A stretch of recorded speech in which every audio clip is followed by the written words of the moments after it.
بریم یه آزمایش بگیریم از میزان آکوستیک بودن پارتیشن های پرچین، پارتیشن تکیه‌دار شیشه‌ای.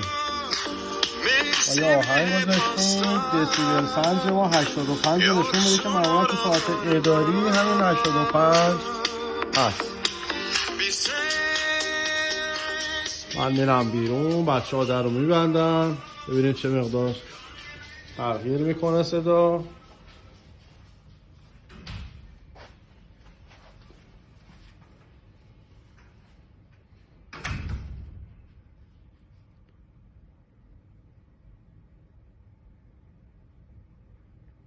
تقریبا 41 دسیبل شد. الان که صحبت میکنم داره میاد روی 80 دسیبل رقم قرمز.